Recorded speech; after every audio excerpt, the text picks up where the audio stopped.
It was exactly 2:03 a.m. when Daniel crossed the county line. The highway stretched before him like an endless ribbon of cracked asphalt, illuminated only by the rhythmic sweep of his headlights. He hadn't seen another car in over an hour. His eyes were dry, his body aching from hours behind the wheel. But he refused to stop. That's when he saw it. A rusted, bullet-riddled green sign loomed just past a curve. Last exit before the dead zone. Daniel's hands tensed on the steering wheel. The word struck something deep within his memory, a jolt of recognition so sudden he nearly slammed the brakes. Dead zone, that phrase. He'd heard it before. No, he'd been here before. But when? A chill crawled up his spine as fragments of a forgotten night bled into his mind. Broken glass, a woman's scream, metal folding like paper. Blood, the crash. Daniel's heart pounded in his chest. He glanced in the rearview mirror and saw nothing but blackness behind him, an unnatural void that seemed to swallow the road whole. The sign was still visible in his side mirror, the paint barely legible. He should have kept going. Every ounce of logic screamed for him to stay on the highway, but something pulled him. Almost without realizing it, Daniel flicked on his turn signal, an absurd formality, and took the exit. The off-ramp curved downward into darkness. The road became narrow and uneven, cracked like old bones. Thick fog hugged the ground. Streetlights flickered dimly, humming with dying electricity. The GPS on his phone glitched, the screen turning into static before freezing altogether. He was alone. No signs of civilization, no gas stations, not even bugs chirping in the trees. Then came the whispers, software indistinct, like breath against glass. Daniel turned down the radio, thinking it was interference, but the voices only grew louder, filling the car with unintelligible murmurs. He couldn't pinpoint where they were coming from. They were everywhere. His headlights caught something ahead. A deer, maybe? Number it was a person. Daniel slammed the brakes. A dark figure stood in the center of the road, motionless, no face, no movement, just standing there as if waiting, heart racing. Daniel reached for the glove box instinctively, his fingers brushing the handle. But for what? When he looked up again, the figure was gone. Breathing heavily, he drove forward, the car creeping along at 10 miles per hour. The fog thickened, swallowing the edges of the road. Branches from twisted trees reached down like claws.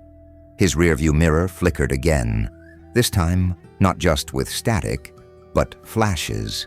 He looked up and froze. Someone was sitting in the back seat.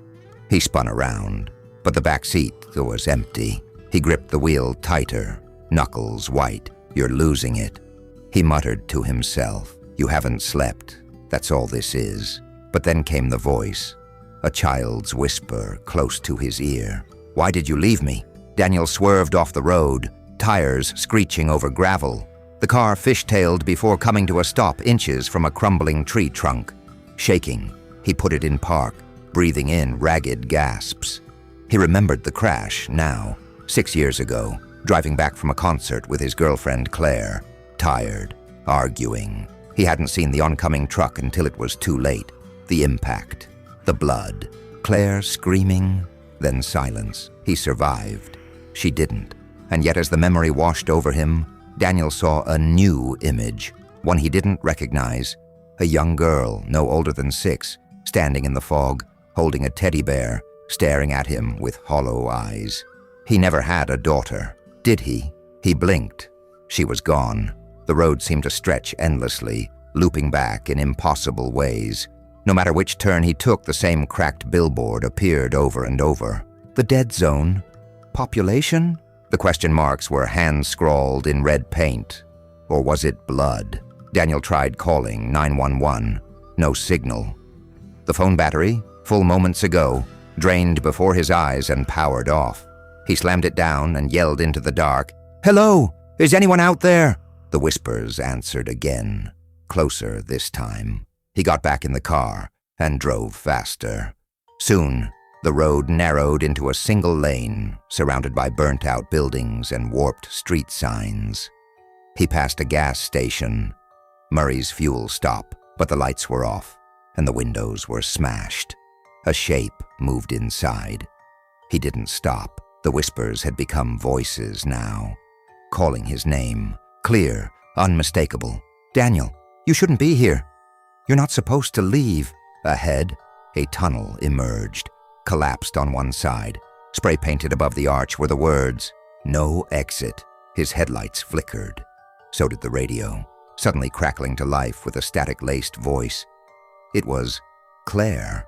"Daniel, you left us." "No," he whispered, eyes wide. "You're dead. I tried to save you. You brought us here." The tunnel loomed closer. He had no other path. Inside the tunnel, the darkness was absolute. The car headlights barely penetrated more than a few feet. The engine sputtered but didn't die. The air felt heavier. His vision blurred.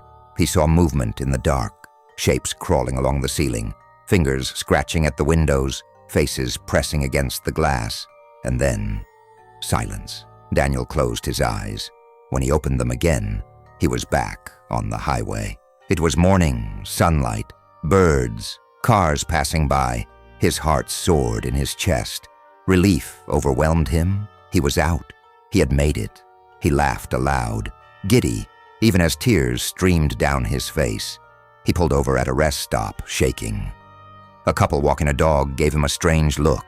He didn't care. He needed to get home. He needed sleep. He got back in the car. The clock read 2:03 a.m. "What?" he muttered. He checked his phone. Dead. Turned on the radio. Static. Then he looked up and saw the sign. Last exit before the dead zone. The exact same rusted sign. The same curve. The same highway. Daniel gripped the wheel, knuckles white. His breath caught. He was back. The realization hit like a cold blade. He never left. This wasn't a place you escape from. This was where you went when the past refused to let go. 3 weeks later, local authorities found an abandoned car on a deserted off-ramp just outside of town. The engine was still running. The driver's license inside belonged to Daniel Cross, reported missing. No one could explain why the road wasn't on any map, or why the radio in the tow truck played a woman's voice whispering. He finally came back. Double asterisk.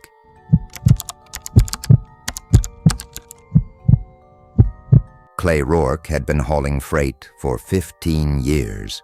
The highway was his second home, and the inside of his Peterbilt cab was more familiar than any apartment he'd ever rented. He'd driven through sandstorms in Arizona, blizzards in Montana, and swamps in Louisiana. But nothing ever stuck with him like mile marker 313. It started as a glitch, barely noticeable. The first time it happened, Clay was barreling down Interstate 80 through rural Nebraska on a moonless night. His GPS flickered right as he passed the green mile marker sign. Just a hiccup, a glitch. He chalked it up to bad reception. Then he saw the body, in the middle of the lane, pale, crumpled, covered in blood. Clay slammed on the brakes, tires screaming. His heart pounded as he leapt from the cab, flashlight shaking in his grip. But there was nothing. No body, no blood. Just empty road stretching into darkness. Shaken, he climbed back into his rig. Maybe he'd been driving too long. Maybe his eyes played tricks in the dim beam of the headlights. Still, every time he passed a mile marker 313, the same thing happened. The GPS would glitch. The body would appear. A man, always the same, face down, wearing a torn flannel shirt and jeans soaked with blood.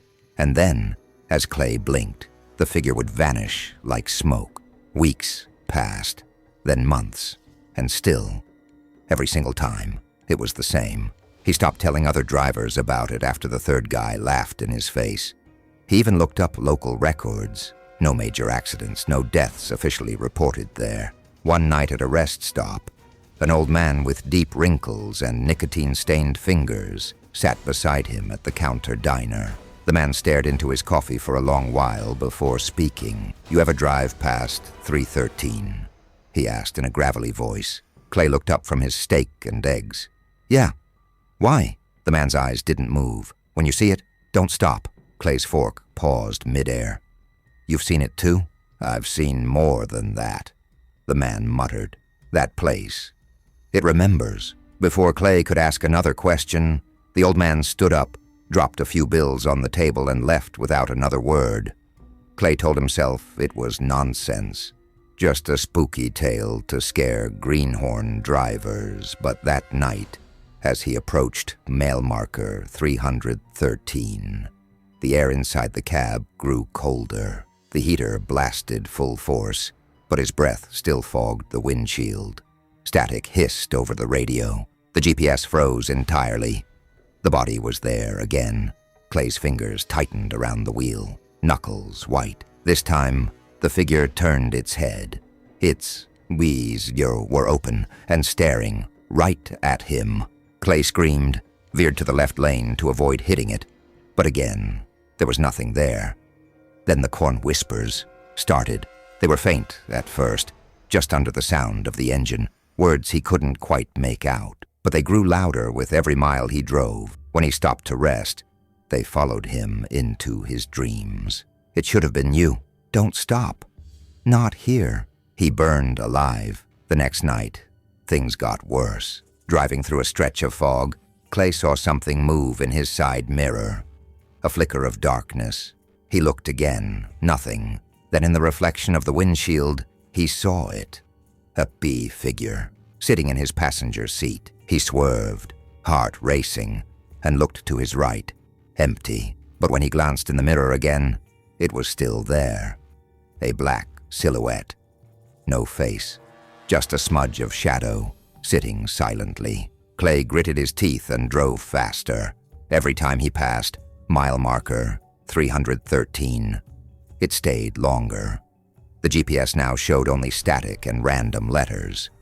The radio hissed, then crackled with a distorted voice that said his name.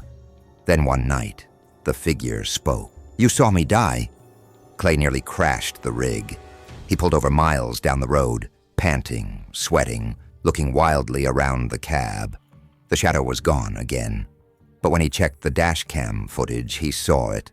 Not just a glitch, not a reflection. A man, face burned, eyes hollow, sitting beside him for almost 20 straight minutes of footage. Clay drove to a bar just outside of Lincoln, Nebraska, and drank until he passed out in the sleeper cab. That night, he dreamed of fire. 20 years ago, a man named Jesse Calhoun had been hauling fuel tanks through Nebraska. Heavy fog, rain. Some reports said he lost control. Others whispered that his brakes failed. But everyone agreed on one thing. He died screaming.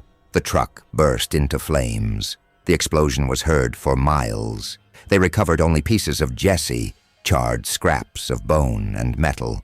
His wife never remarried. His daughter left town and never looked back. Clay didn't know Jesse, but Jesse knew him. The next day, Clay tried to take a different route.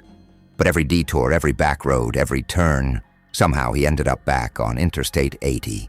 The mile markers counted up, one by one, like a countdown he couldn't stop. 311, 312, 313. This time, when he passed the sign, the engine died. The truck coasted to a stop in the middle of the road. Clay hit the starter. Nothing. The lights flickered and went out. He was left in total darkness. Then came the knock. Slow, deliberate, metal on metal. Knock, knock, knock. From the Baratrado passenger door, Clay turned slowly. Jesse stood outside the truck. His face was burned raw. His eyes melted into dark sockets. He raised a hand, skin sloughing off the bone, and pointed to the seat next to him. You took my route. Clay shook his head. I didn't mean to. You ignored the warnings. I didn't know. I didn't. You saw me, but you left me there. Clay's mouth went dry. I didn't leave anybody, but the road warped around them. In his mirrors, Clay saw fire rising in the distance, flames licking the sky, sirens in the wind, screams echoing from the past. Then, for a moment, he was Jesse, trapped inside the cab, screaming as heat blistered his skin. fire consuming everything, his lungs filled with smoke, metal twisted around him. He woke up on the road. His truck was gone. Just clay, sitting in the dirt, in front of mile marker 313. A passerby found him 2 hours later, mumbling nonsense and clawing at the ground. They said he'd gone crazy. He was institutionalized in a psychiatric facility in Omaha. When asked what happened, he only ever said one thing: "Men don't stop at 313. Epilogue. 6 months later, a young driver named Aaron took the same route. First night hauling cross-country, full tank, sunny skies. His GPS glitched as he passed a sign. He blinked. There, in the middle of the road, was a man lying still, bloody, eyes wide open, then gone. He laughed nervously, shook his head, and kept on driving. But behind him, in the sleeping cabin mirror, a figure began to take shape, waiting.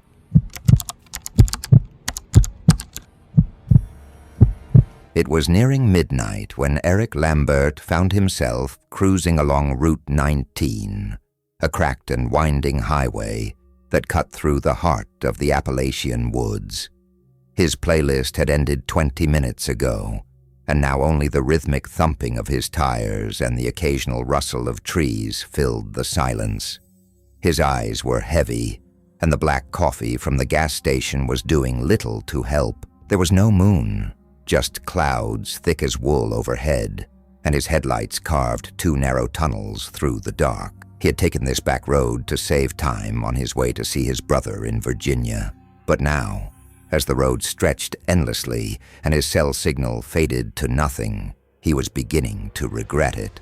That's when he saw her. She stood just off the shoulder, illuminated in the high beams, small, pale, and shaking.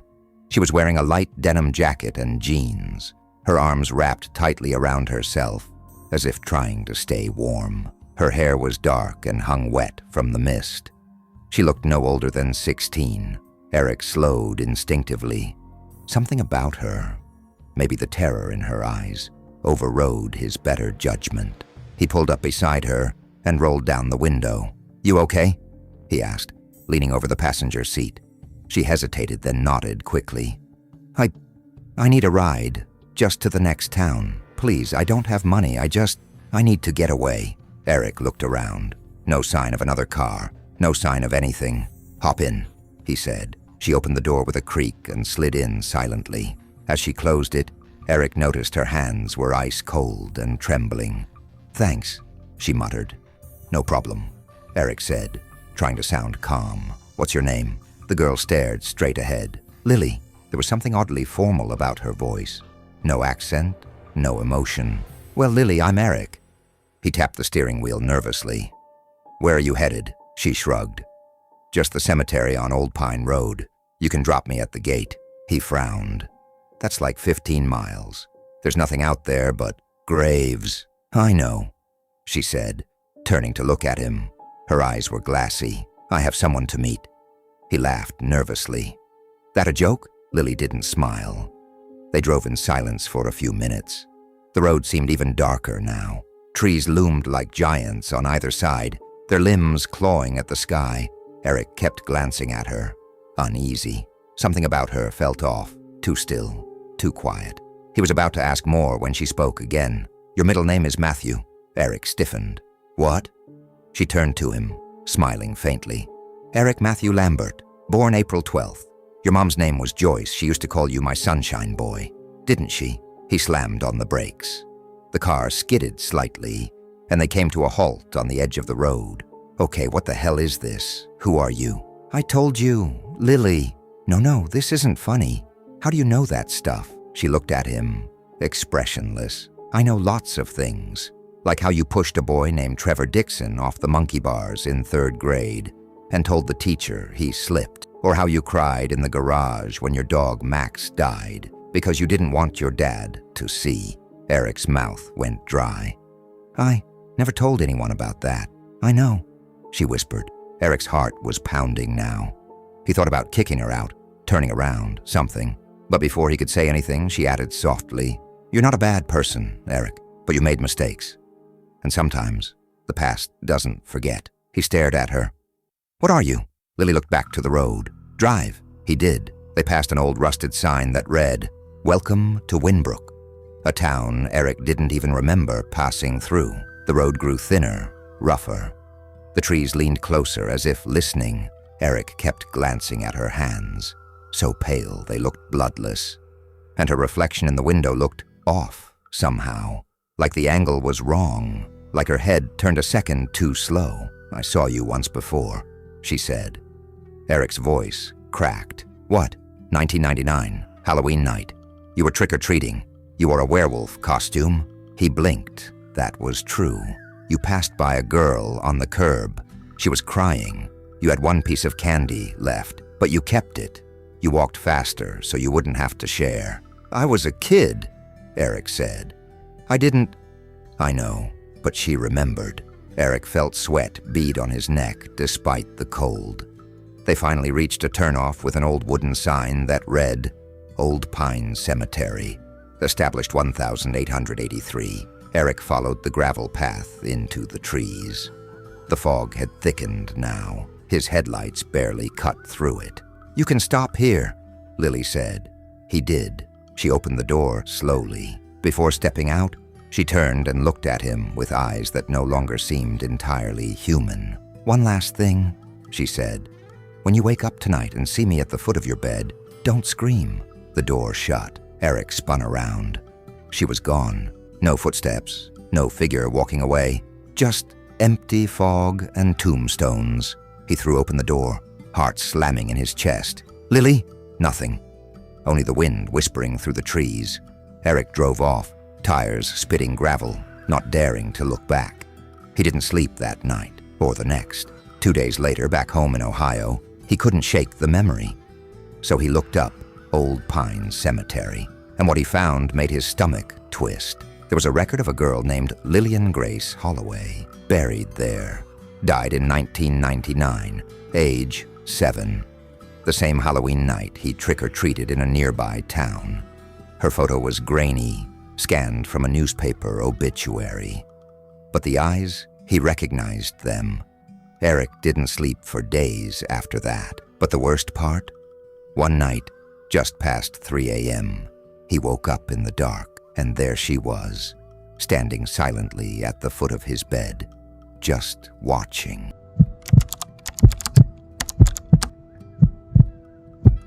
Dylan Chase had a voice made for late nights, smooth, steady, the kind of voice that made insomniacs feel less alone. He hosted Night Frequencies, a paranormal talk show that aired from midnight to 4 a.m. from a small studio in Albuquerque, New Mexico. He liked to say the show was about ghosts, conspiracies, and the weird stuff that keeps you up at night. But Dylan didn't believe any of it. Not really. He liked the calls, though. He liked the stories.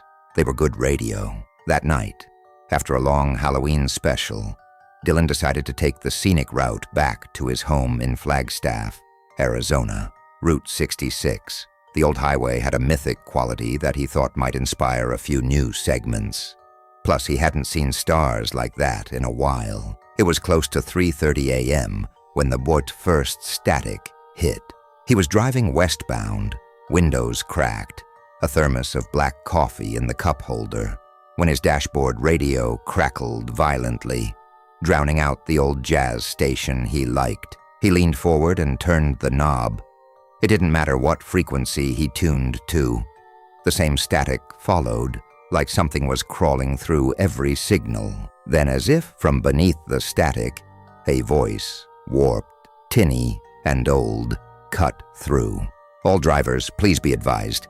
Major accident reported westbound Route 66 near mile marker 199. Fatalities confirmed. Avoid area. Emergency responders en route. Repeat.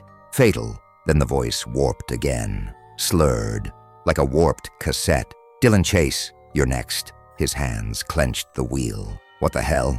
he muttered. There were no lights ahead, no ambulances, no blinking hazard signs, just an endless black ribbon of highway stretching into the desert. He pulled over to the shoulder and looked around.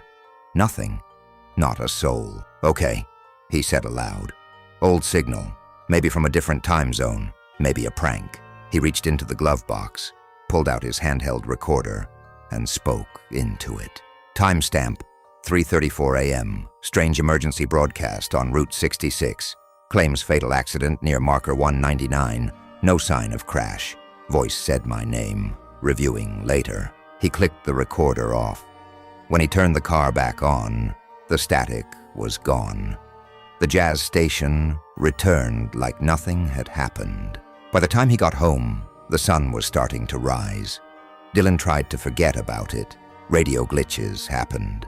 Maybe it was a pirate signal, a hoaxer with too much time. Maybe his mind was playing tricks. That night he arrived at the studio 10 minutes early. The same as always. Grabbed a monster from the fridge, checked emails, ignored the one from the producer begging him to take calls from real psychics. He cracked the mic open. "Good evening, late-nighters. This is Dylan Chase, and you're riding the dark waves with night frequencies. Open lines tonight. Let's talk hauntings, alien abductions, maybe even shadow people. What's your frequency?" He was 30 minutes into the show when the interference started again. Static, louder than before. It cut off his current caller mid-sentence. Then came the same voice, garbled, echoing like it had bounced off 1,000 tin walls. Fatal accident. Westbound Route 66. Mile marker 199. Dylan Chase. Time's running out. "Okay, is this some kind of stunt?"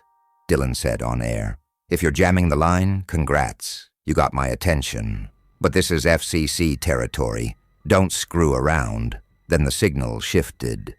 Caller from last week. License plate ending in 43K.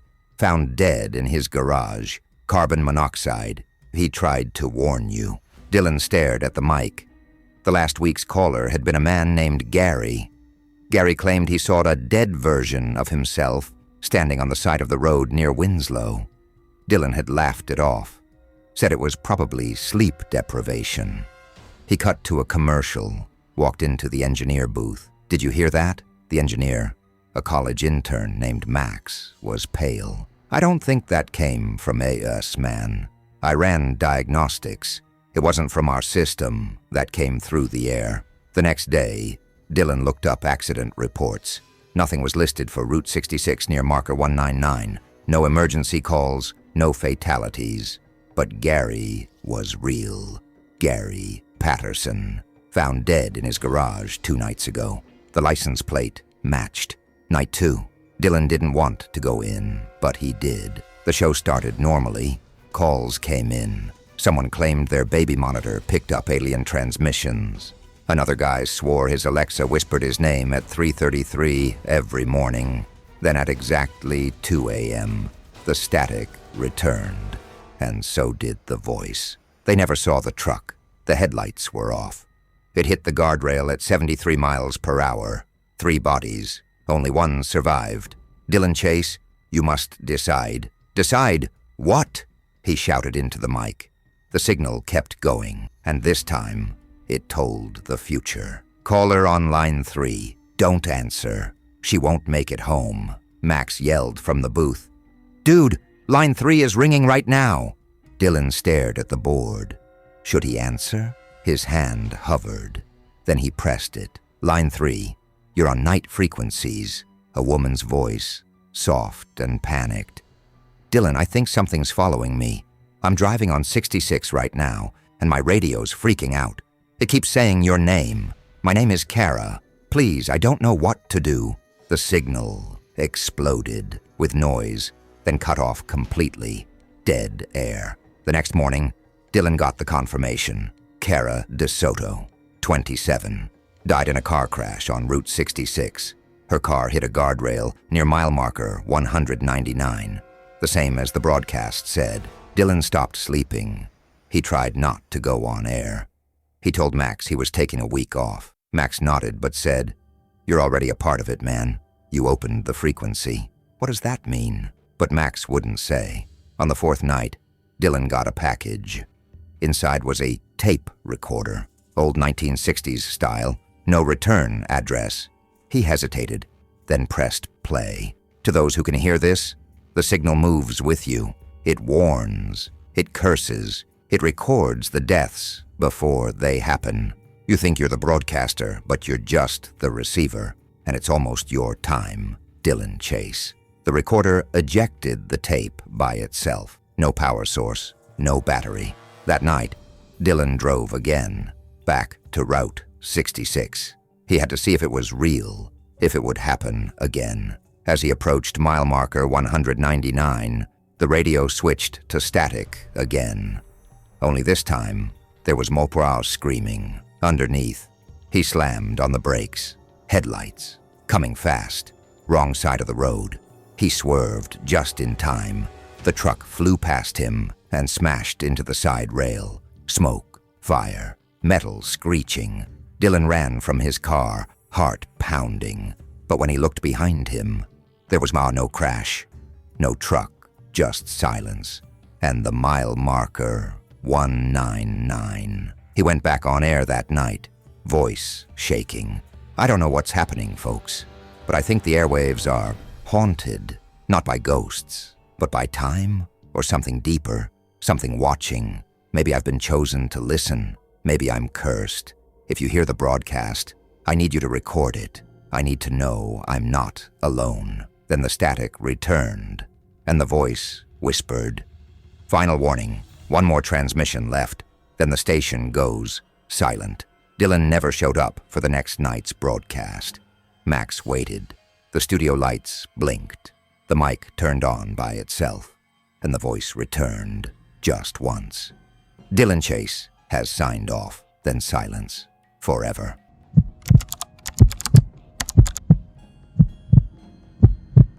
It was just past 1 a.m. when Ryan Travers realized he was almost out of gas. His old Jeep Wrangler, faithful but thirsty, blinked its low fuel warning with an annoying persistence that felt louder than the classic rock playing through his Bluetooth speaker. He was somewhere in northern Arizona, on a stretch of old highway, surrounded by nothing but desert, brush, and black sky. No towns, no signs, and definitely no open gas stations. At least not that he'd seen for the last 50 miles. Cell service, long gone. He cursed himself for not filling up when he'd had the chance hours earlier. The last exit he passed had nothing but a boarded-up diner and a defunct auto shop with a shattered front window. The night stretched endlessly ahead, his headlights slicing through the dark. Just as he began to consider pulling over and sleeping in his car, a flicker in the distance caught his eye. Demonsoy's yellow, flickering neon. He squinted. Yes, a gas station sign. Open. It blinked erratically, like an old motel vacancy sign clinging to life. Ryan slowed. Relief washed over him. The place looked ancient, like it had been forgotten by time. The sign read, Kane's Fuel and Service, in peeling paint. The lights on the pumps were dull orange, the kind that seemed more decorative than functional. But they were on. He pulled up to pump number 2. It creaked under the Jeep's weight. The pump itself was metal, rounded, maybe from the 50s or 60s. He expected it to ask for payment, but instead it had a single lever and one of those flip number counters. As he stepped out, he realized how silent it was. No wind, no bugs, no late-night truckers roaring past. Just the buzzing of the flickering sign and the low hum of the Jeep's engine cooling. Out of the shadows of the station's office emerged a man, tall, thin, wearing what looked like an old service station uniform, greasy overalls with a faded patch that read, Mitch. His gait was stiff, like his knees barely bent. "Fill her up?" he asked in a flat voice. Yeah, premium if you got it." The man nodded once and walked to the pump. Ryan noticed he never made eye contact. His face was pale and his eyes, something was off about them. Glassy, unblinking. As Mitch began pumping gas, Ryan glanced toward the station building. It was run down. The windows were cracked, some missing. The door hung slightly ajar, and vines crept up the brick like time itself had tried to reclaim it. Above the entrance, a rusted Coca-Cola sign swayed gently, even though the air was dead still. Something gnawed at Ryan. He pulled out his phone. Still no service. He opened his camera and tried to snap a photo of the pump. The screen stayed black. "Phone trouble?" Mitch asked without turning. Ryan jumped. He hadn't said anything. "Yeah, can't get it to work," he mumbled. "Happens around here." Ryan looked back toward the Jeep. The pump clicked off. Full. Mitch removed the nozzle and returned it to the cradle. "That'll be $15, he said. Ryan blinked. "15? I filled the whole tank." "15. He handed over a $20 bill. Mitch reached into his pocket, pulled out a small leather pouch, and carefully counted 5 silver coins. Actual silver coins. And handed them back. Ryan stared at the coins in his palm. One was from 1943. Another had a buffalo on it. "You serious?" he asked, holding one up. Mitch finally met his eyes.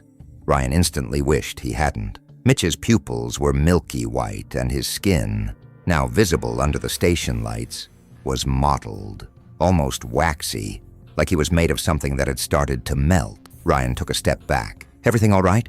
Mitch asked, voice still monotone. "Yeah, I'm good. Just tired, I guess." He pocketed the coins and got in the Jeep, his hands trembling slightly. As he turned the key, the engine roared to life. He glanced at Mitch, who still stood by the pump, unmoving. Ryan pulled out slowly, wheels crunching the gravel. In the rearview mirror, the man remained still. The station lights buzzed and flickered, then dimmed, and then darkness. Ryan slammed the brakes. He turned to look through the back window. The gas station was gone. Not just dark, not abandoned. Gone. The road behind him was empty. No lights, no building, no pumps, no Mitch.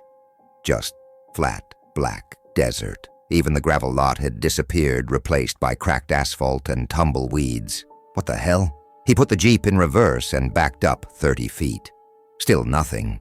He got out, walked around with his phone flashlight.